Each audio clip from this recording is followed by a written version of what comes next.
Hey guys, it's Ace here.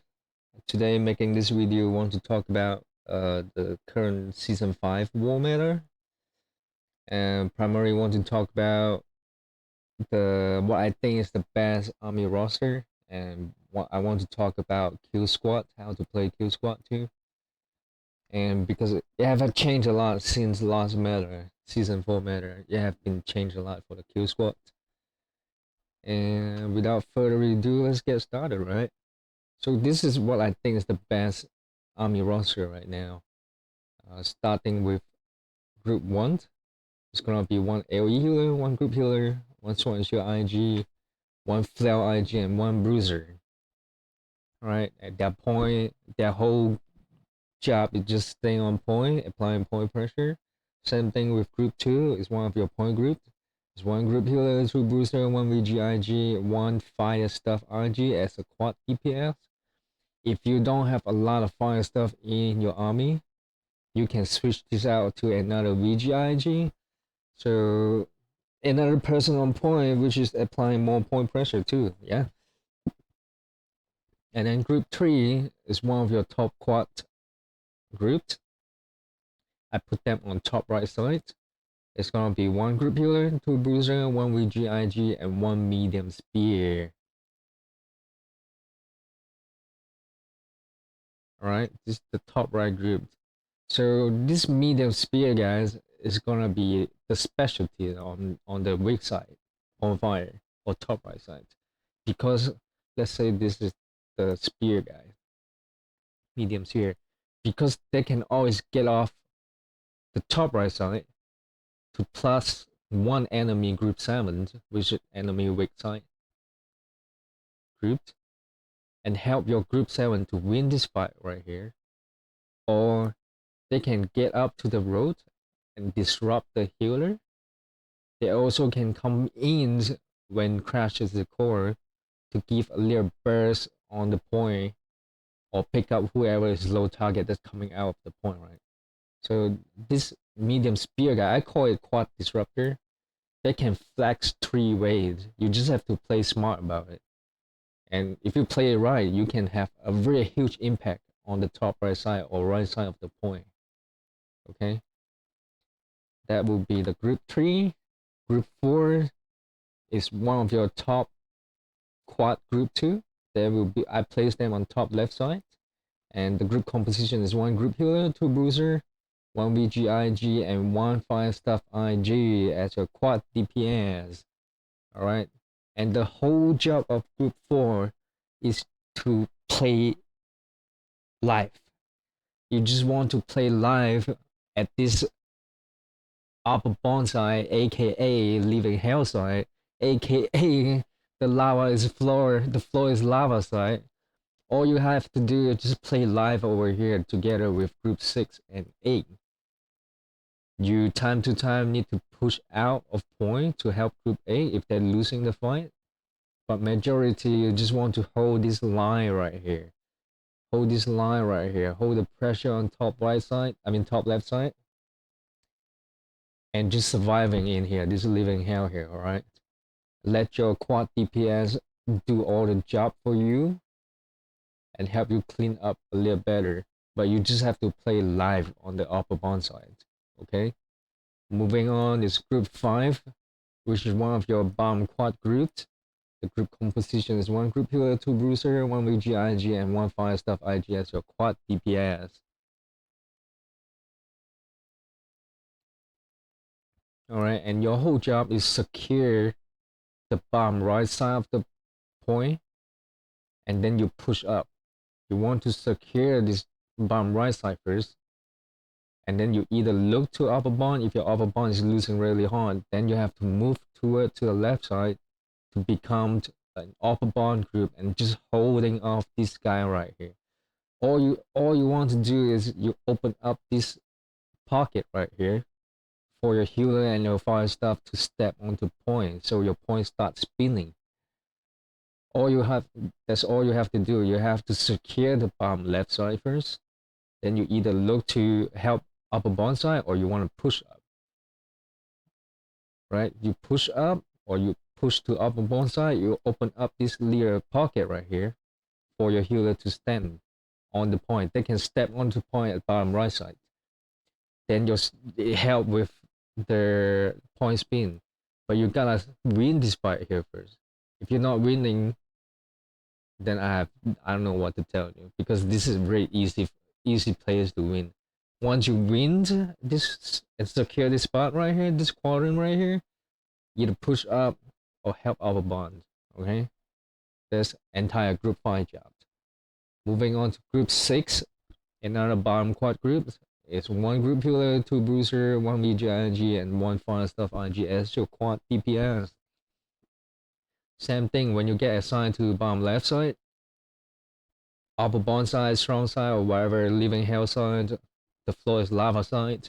Your job is just hold the pressure at bottom left side. You time to time, if your group A is losing, you need to look out to help your group A win the side here. You want to secure this spot, this quadrant right here, and then you push up.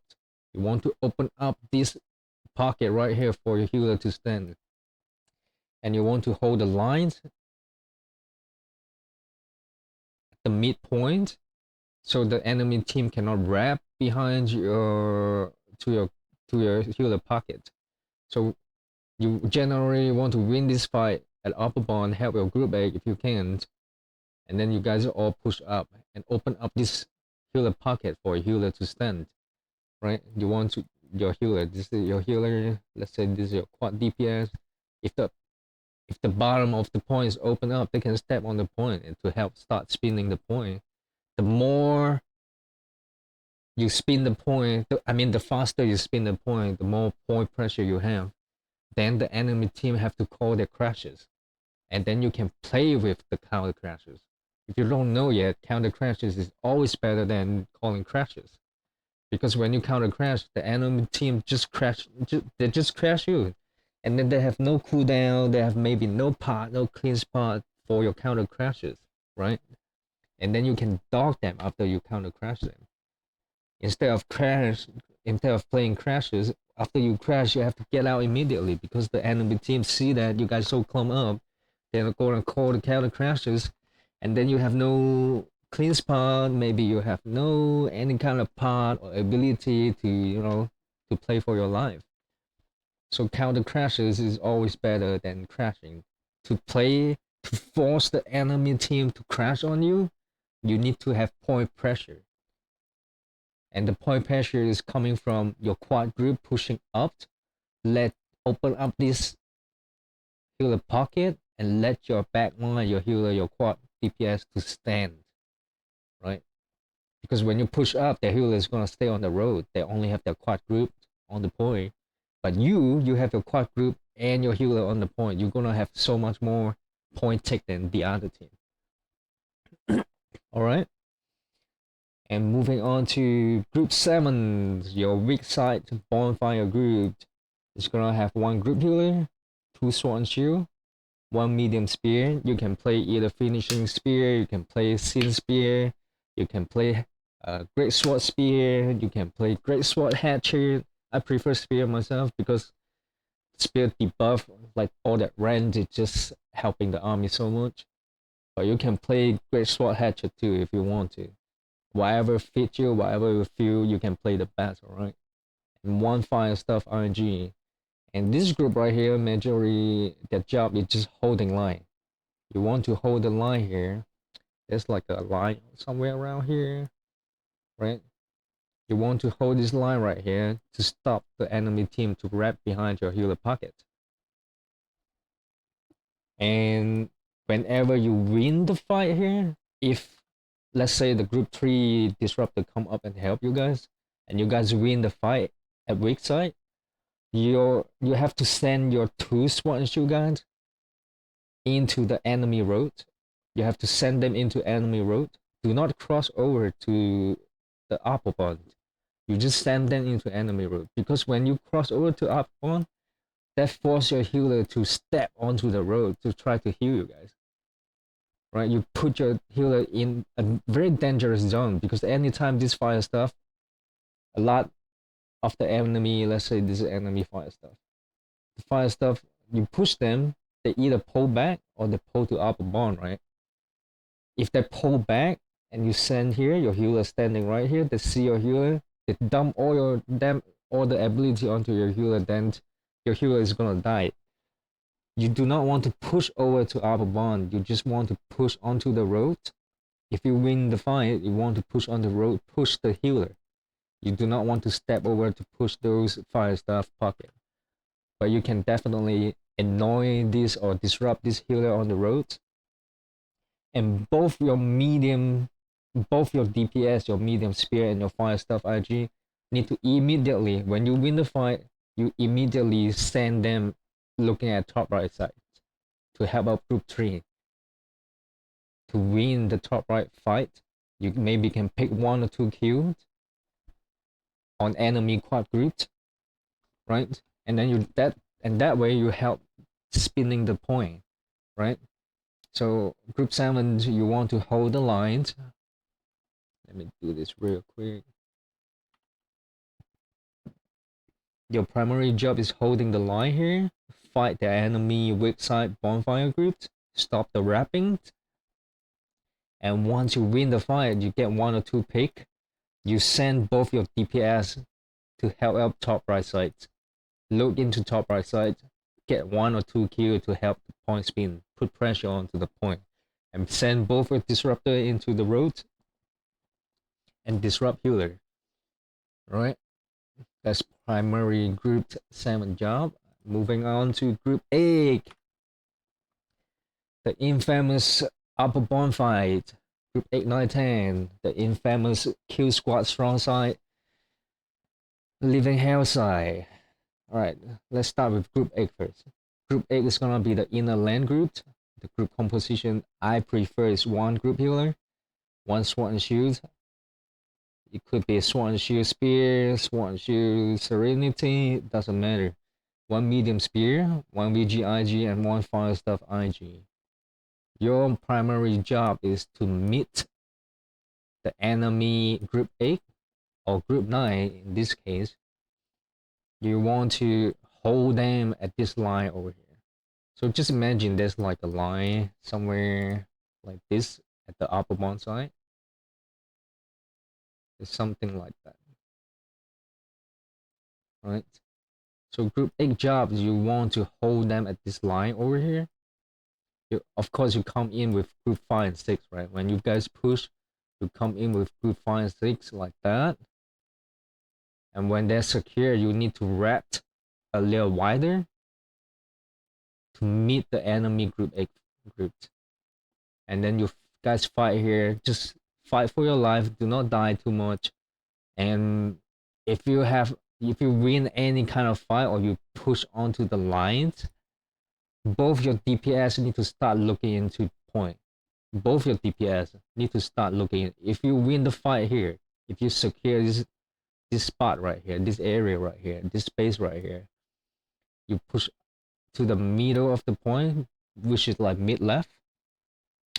Both your DPS, both your medium spear, VGIG, fire stuff IG, well maybe your sword and shield and VGIG holding this line here, but your medium spear, fire stuff IG need to look into a point, try to find values, get 1 pick or 2 pick from the left side, so your group 6 can free up and help you guys to up bond or to push up to the top side and open up this pocket healer for your healer to stand. And meantime, all you have to do is just holding this line right here for a sword and shield and VGIG. You guys just hold this line, ice this line, do not let them to push past here.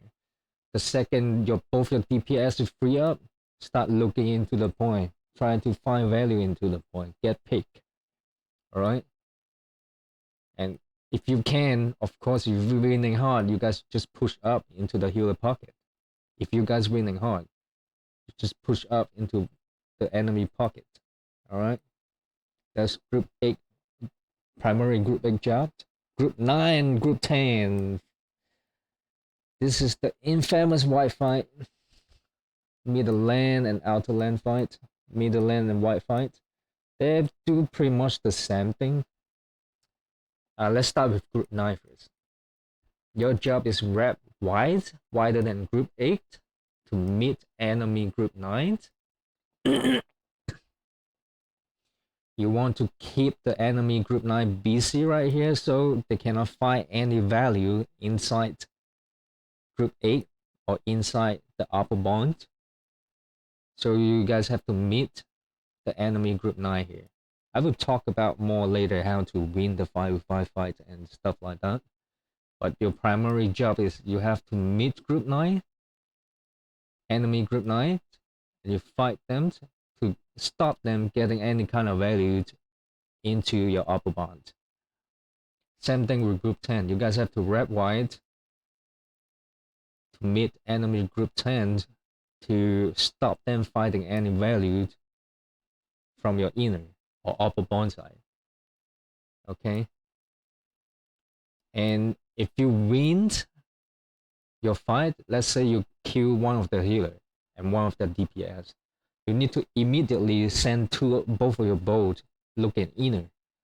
Immediately. You do not want to waste time chasing the heavy disruptor or chasing if they're pulling you back. You don't want to waste time just chasing them around. You want to immediately send both your bolts to start looking inner, helping inner, finding value, or maybe look into the healer pocket, find their fire stuff, or fire stuff like that, find their quad DPS. This quad DPS usually run around like 150 coin, 200 coin. If both your bolts just looking at one dude, it's easy kill, right? That same thing goes to group 10. If you guys win the fight, do not chase them to Narnia. If they're kiting you to Narnia or kiting you to the fort, do not chase them. Immediately send both of your bow looking to inner, find value in their pocket healer or help up your upper bonfire, right? And both your swan shield heavy disruptor just turn into peeling. You just want to peel for your healer or peel for your bow. Let them do all the damage into or helping out into inner. Okay, this is pretty much the current meta right now. So to recap that, 1, 2 is your point, 3 top right side groups, your medium spear, I call it quad disruptor, can flex to help either group 7 to flex into enemy roads to disrupt the healer, or when crashes the core, you can come in to crash onto the point and pick up low target, right? Group 4, your top left side upper bond top group. Your job is just playing live. Let your quad DPS do all the job, help you to win this side. And at all the time, you're just trying to play for your life. Do not die here. You want to match the tick, right? You want to match the enemy point tick. And group 5, bottom quad group, secure the bottom right side spot, and then you push up. Or look into upper bond first. If your upper bond is losing hard, you need to help upper bond wins, and then you push up to your top side to create this pocket healer at the bottom right side, so your healer and your backline can step onto the point and help point spin. Okay, same thing with group 6. You got push the bottom side, you push over to upper bond side. You want to help your group 8 to win the fight, and then you push up. Same thing, you want to push up, open up this healer pocket, or open up this bottom quad, bottom point for your backline to step on it. So it helps with the point take. Right, group 7, weak side bonfire. Primarily you want to hold the line to stop enemy team wrapping. Just keep enemy team busy over here.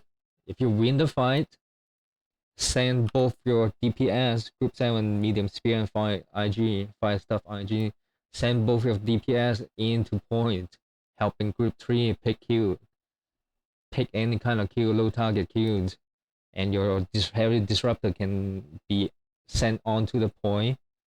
Well, let's say this heavy disruptor. Your heavy disruptor can be sent onto enemy roads and disrupt enemy healer. But if the enemy team start gathering up and fighting you guys, you have to pull back. Both your DPS have to pull back and fight this line again.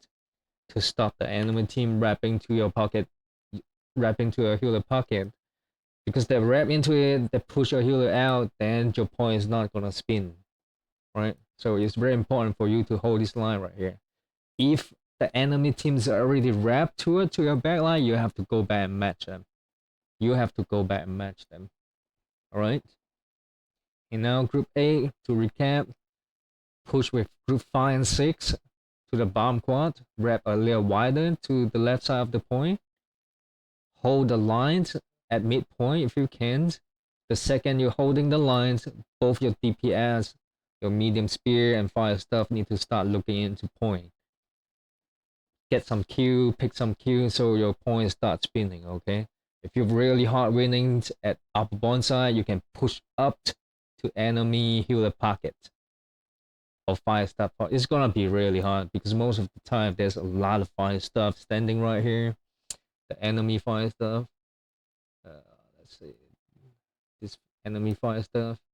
Yeah, a lot of fire stuff. You just stand here. You have to play very smart. Just push up a little bit, maybe push them back a little bit, and then you immediately have to pull back to hold this line again. If your front line is dead, if you're losing this fight really hard, you need to pull back. You need to pull back behind Group 6. Let Group 6 deal with that pressure. You just have to hold the enemy line somewhere around here if you're losing it. And then regroup again 5v5. Regroup as 5 and start pushing up. If you regroup as 5 and start pushing up, you need to win the fight over at bottom quad here, or the bottom space here, which is upper bottom space. Regroup 5v5, win this 5v5 first, push up a little bit. All you have to do is just hold the line at the midpoint, mid left, and let your DPS get in and pick on the enemy top right side. Okay? And one thing Group 8 have to watch out is when your Group 9 and 10 is losing. You're gonna feel a lot of pressure from your left side. When that happens, you have to pull back. You just pull back. Same thing, you have to hold this line over here. It doesn't matter you 5v10 or 5v15 them. You just have to pull back and hold these lines. If you can hold them right here, that will be the best. But if you're losing really, really hard, it most likely is going to be a reset anyway. Okay. And Group 9, red white, mid enemy Group 9, same thing. You have to pay attention. If Group 10 is losing, you're gonna see the enemy Group 10 is gonna start shooting into either into you, or they're gonna start shooting into the point. Right? You just have to wrap wide, wider than Group 9. I mean Group 8. You meet enemy Group 9 and stop them getting any kind of value from the inner. Right? You just be as annoying as possible to them. And if you win the fight, let's say you pick one of their healer, pick one of their DPS, then you send both of your bolts looking into inner or healer pockets. Find their fire stuff, find their quad DPS. It's the same thing to Group 10. It's the same thing. If you lose the fight as Group 10, you do not pull back to Narnia. Nobody's gonna chase you to Narnia anymore. You just have to be as annoying as possible, trying to stop them fighting any kind of value in Group 9 or Group 8. If you lose your healer, then you pull back a little bit. You pull back to Group 9 and fight with Group 9 together. You don't want to pull them to Narnia. You don't want to run to Narnia because nobody's going to chase you to Narnia anymore. They win the fight, they just start looking into inner and find value on point, either point or inner. Same thing happened to you. If you win the fight, pick one of their healer, that would be the best. Then immediately send both your bows looking inner or looking into enemy healer pocket. Find their fire stuff, and both your Swan Shield Disruptor just be a pillar. Okay, this is pretty much how C point is gonna go. I'm not gonna talk about A point and B point.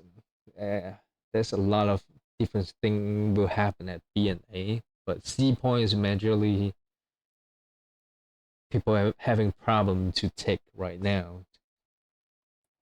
So this is pretty much each group macro, and to Ford it's different too. I don't want to talk too much about it, but generally is like group 1 2 at B, and then you have 3 4 at A gate plus 9, and then you have 5 6 at C plus 10, right? And then you have your 7 8 at back gate. Or this I want to talk about is if we get into Ford fight, if one of the group 7 guy,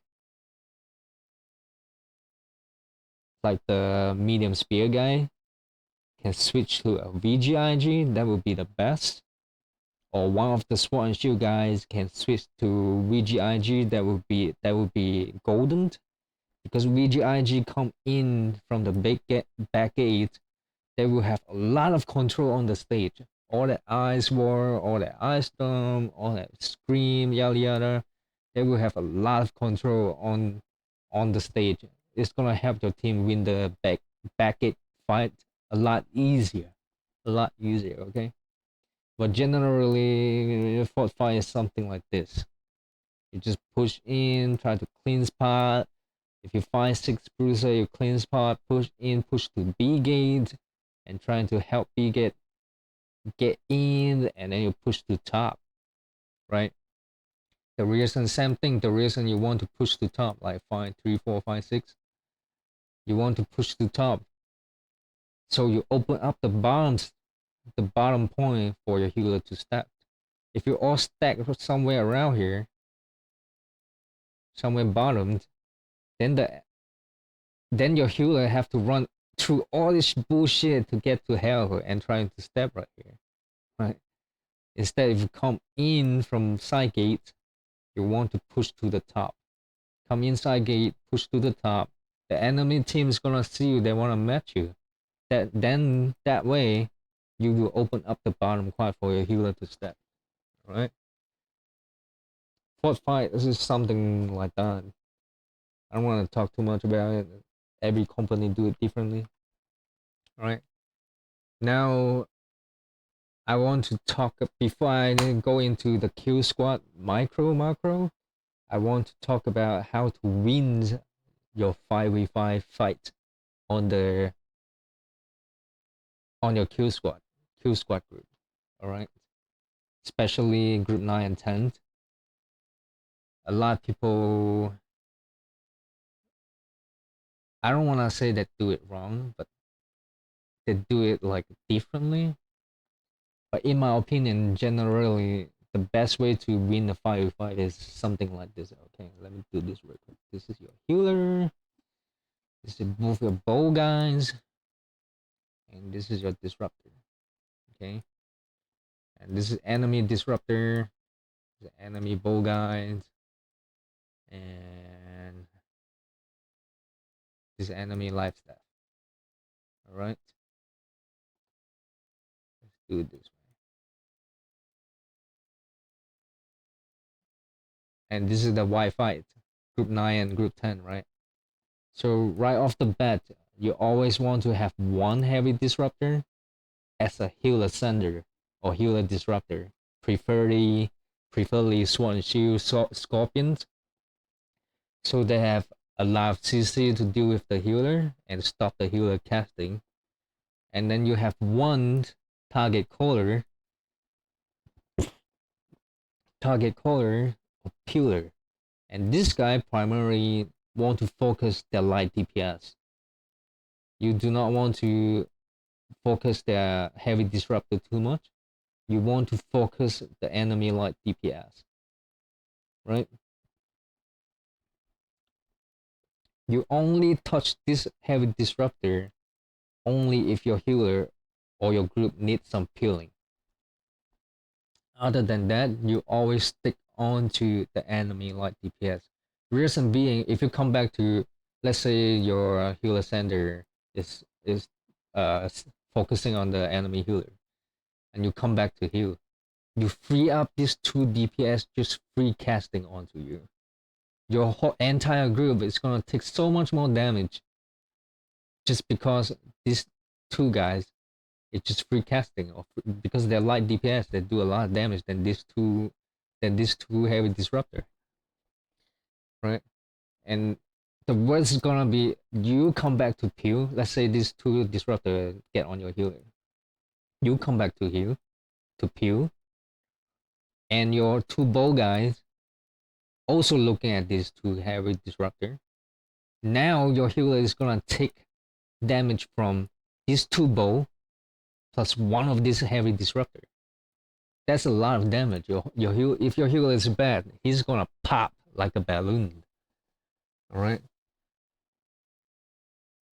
So all the time you want to have these 2 heavy not heavy. You want to have these 2 light DPS. Keep them in check most of the time. Most of the time. Let's say you send one onto their healer. You send one onto one of their DPS. Both your bow will have to come in and pop this guy real quick. Then you can go back to Pew for your healer. Or if you're having trouble to kill this guy, one of your bow will need to keep this guy in check. So it's gonna end up something like this guy is gonna look at this guy. Both of you is gonna look at this guy. Your healer just have to kite these 2 disruptor, and your healer sender is gonna keep this healer busy. At some point it's gonna happen like that. But let's say the best scenario is all 3 of you come in, focus this guy and pop this guy, and then you send both your bow, start looking inner, and then your healer sender is gonna come back to keep this light DPS busy, and you come back to Pew for your healer or Pew for your bow guy. This guy is dead, right? Because you guys pop him, and this guy is dead. And let your bow do the maximum damage, find the maximum value on point or inner until this guy came back. Until they came back and 5v5 fight you guys again, then you do the same shit. Right? Your bow is gonna pull back. Your healer disruptor is gonna go back to the healer. You're gonna send onto this guy with 2 of bow, and you need to pop one of the DPS real quick. Once you pick one of them, then you send both your bow, go back to look inner again. You do not want to chase this heavy disruptor. None of these bows will target this heavy disruptor. You want to look for value, which is killing their quad DPS, killing enemy healer, or get a pick on the point, or get a pick on their quad group. All right, but what if you lose the fight? Let's say one of your heavy disruptor got popped, right? And it's only 2 bow. You only have 2 bow, 1 healer, and 1 of the healer sender, right? If one of your target caller dead, your healer sender have to replace to become the target caller. You have to get on one of these light DPS.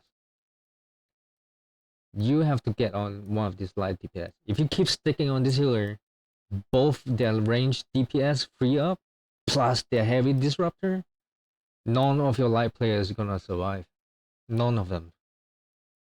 None of them is gonna survive. You immediately have to get off the healer, come and disrupt one of these light DPS. So leave with only 2 of their heavy disruptor and 1 the light guy, and then your bow guy can keep this bow guy in check. You still have your healer to keep them up, right? But if you don't do this, if you don't keep one of their DPS in check, you leave them alone, both of them plus these 2 disruptor, your light player is just gonna die. They cannot survive this, right? And you do nothing and you're going to do nothing holding this lifestyle player, the enemy healer up, because this guy not going to take much damage. If the heavy disruptor is good, they're not going to take much damage. And you disrupt this healer for nothing. They're just gonna kite this. Most likely, this healer just gonna kite you around, making you looking like a sheepdog. Okay, and let's say if they kill one of your disruptor, one of your healer. Okay, I mean one of your bow. If they kill one of your bow, same thing. Your healer disruptor immediately have to get off the healer and disrupt one of the light DPS. You want to keep one of the light DPS in check, so your target caller can come back and peel for your light player. He can come back and disrupt this heavy disruptor and peel for your light player, right? And maybe your bow can start looking, or just run around, just survive and be as annoying as possible to stop them getting value from your inner or your points, right? But what if they kill your healer, right? If they kill your healer, then this is gonna get tricky. If they kill your healer, you need to pull back. Not running to Narnia, you need to pull back. Remember that formation? Let me do that formation again. So 8, 9, 10, right? Group 6 is bottom here. Group 5 is bottom here. If they kill your healer, it doesn't matter you in group 9 or group 10. If they kill your healer, instead of running to Narnia, you need to pull back. If you group 9, you pull back and fight with group 9 together. You don't want to run out like this. You run out like this, that both their group 10 look into your group 9, your group 9 is gonna feel like, oh, I'm gonna 5v10 this entire fucking time. Right? If they kill your healer, you don't wanna pull them, run to Narnia. You don't wanna run to the bitch. You wanna pull back and fight together with group 9. Group 9. Okay? It's very important because when you fight together, you at least holding the line over here. If you run, you leave your inner in danger. Either your group 9 and group 8, you're gonna leave them in danger. Okay? So to recap this, always, let me do this real quick. Always keep the enemy light DPS, at least one of them, in check. Always have one of your heavy disruptor get on enemy healer. Prefer Sword and Shield Scorpions so they can CC chain them. And then both your light DPS need to follow your target caller who is focusing.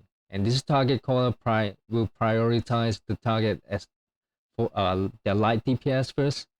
If your healer need peel, you need to come back to peel for your healer. But when you peeling, doesn't mean your bow DPS look at this disruptor. Your bow DPS always look at their bow DPS. Your light DPS always look at their light DPS. You want to keep them in check. If you just let them free shooting into your group, you maybe die real quick because you're taking so much more damage. They're just free casting onto you. If you keep them in check, they cannot cast, they cannot free cast, so your group is gonna take less damage. When your group take less damage, equal your healer will have a lot less pressure. And when your healer have less pressure, is a happy healer. And when you have happy healer, is a happy group, okay? It's that easy.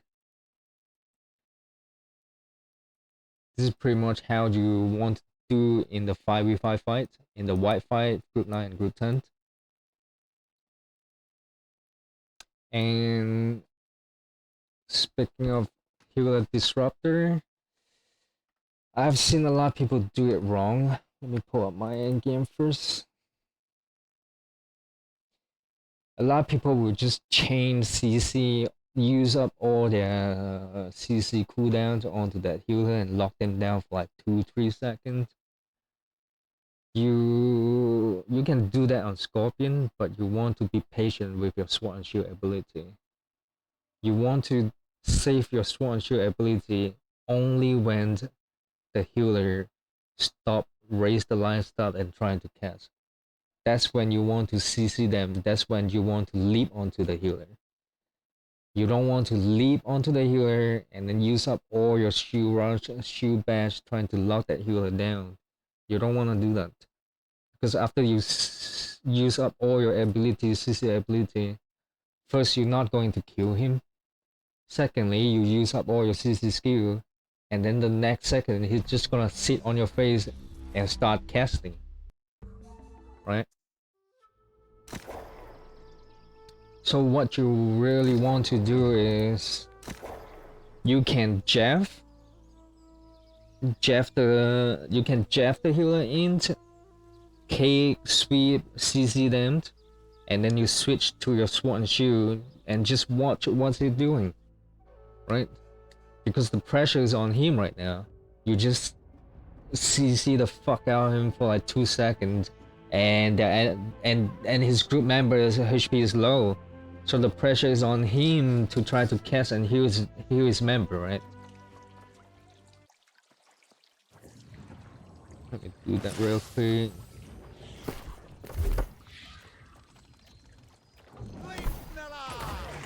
Something like this. Something like this.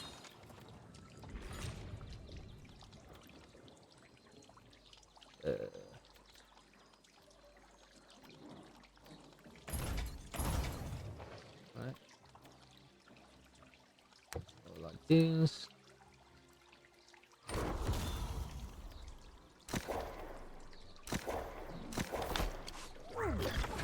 Alright, let me go to a war camp real quick.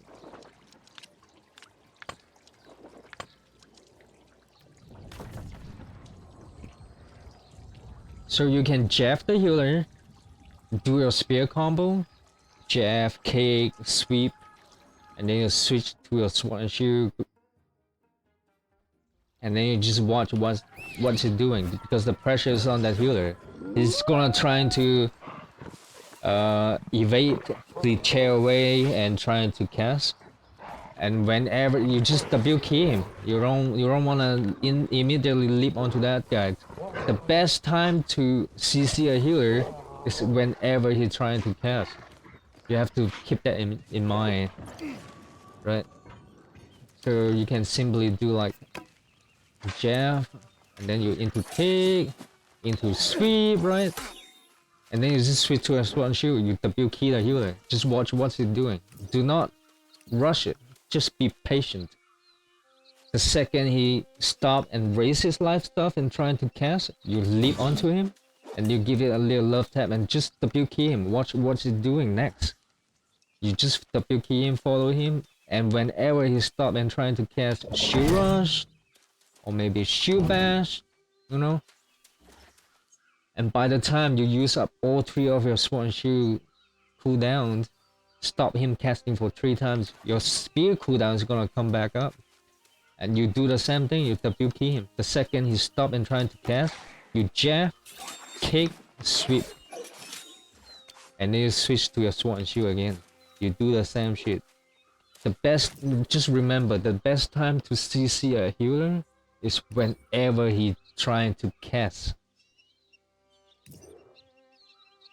You stop the casting, you stop the healing, you put more pressure onto the healer. Your pressure is coming from stopping the healer casting, not chain CC them. Because Heavy Disruptor is not doing enough damage to kill a healer right now. Not even both of you, let alone just you alone. So your entire main job is just stop him casting. So you can jab, into kick, into sweep, right? And then switch to a Sword and Shield, just W key that healer and see what he's doing. Do not rush it, be patient. Okay? You're not only buying your group more time to kill the low HP player, the more you're stopping the healer casting, the more pressure you apply onto the healer. Then their group maybe will come back to kill for you if they come, right? And then you're going to pull more of their resources onto you instead of focusing onto your group, right? So just remember, as a healer disruptor, the best time to CC a healer is whenever you try to cast. The best time to use your ability to CC a healer is whenever the healer trying to cast. Alright? That's it tonight. That's it for the video, man. Hopefully you guys have fun over there on the battlefield. Right, just to quickly recap again. Let me do this real quick. 1-2 on point.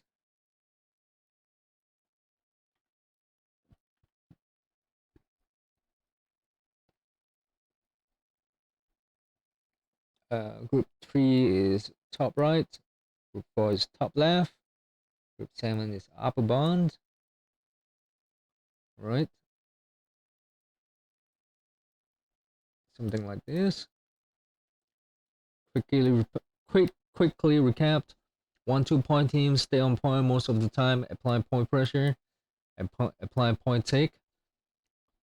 3 top right sides. Your medium spear guys can flex to help group 7 or help on top right side, or either put pressure or disrupt the enemy healer on the road. And group 2 primary want to help pressure on the top side, stopping enemy team to wrap to your backlines. Group 4 top left, primary just play for your life, trying to hold spaces on the upper bond side. If you can help up upper bond, which is group 8, to win the fight. If they're losing, primary just want to hold the spaces on the top left side. Group 5 bottom quad, bottom right side, win, secure the bottom right spot and push up to group 3 top side, or you push toward upper bond and help up to upper bond 5. They're losing so hard. You just want to keep the space opened, the bottom right side opened for your healer to stand, or for your quad DPS to stand, okay? Group 6, same thing. You want to secure and hold the lines at midpoint to open up the bottom points for your healer to stand. You want to help out group 8, the upper bonfire, if they're losing, and you want to push up. Group 7, weak side bonfire group, you want to hold the lines around here, or somewhere around here. You want to stop the wrapping, enemy wrappings, and fight the enemy weak side bonfire group. And the second you get a paid or you winning the fight, send both your DPS, which is your medium spear or fire stuff, into top right side to help the top quadrant, to help the top quadrant get a pick, get some kills, so your point can start spinning. The point tick can start spinning and apply more pressure onto the enemy team. More point pressure, I should say. And group 8, upper bond fight, you want to wrap wider than group 5 and 6 when you push in to meet enemy group 8. Your sword and shield and VGIG is gonna try to hold the lines at mid left. The second you guys free up, your DPS free up, which is your medium spear or fire stuff IG, you guys need to look into point and try to get kill and pick. At the same time, your VGIG and sword and shield just trying to hold the line, stopping the enemy team wrapping and push into your spaces. Group 9 wrap wider than group 8. Meet the enemy group 9 and stop them getting, try to win the fight and stop them getting any kind of value from your inner to your inner. Alright? Same thing with group 10. Win the fight. If you lose, if If you lose the fight, do not pull to Narnia, do not pull to the beach. You need to pull back behind Group 9 and fight them together with Group 9. Okay? Do not pull out like this. If you pull out like this, you're gonna leave your Group 9 and 8 in danger. Because they're gonna have to 15, 10v15. If they don't look, let's say Group 8 didn't look at the Wi-Fi, they didn't know you guys losing, Group 9 is gonna be like 5 with 10 or 5 with 15. It's impossible. You guys never pull out to Narnia, never pull out to beach if you're losing the fight. You pull back and fight together with 8 and 9. Alright? And this is it. The season 5 matter. Alright, hopefully we can do it together, win more fights, win more wars, and make the company a better place. Alright, have a good night, guys.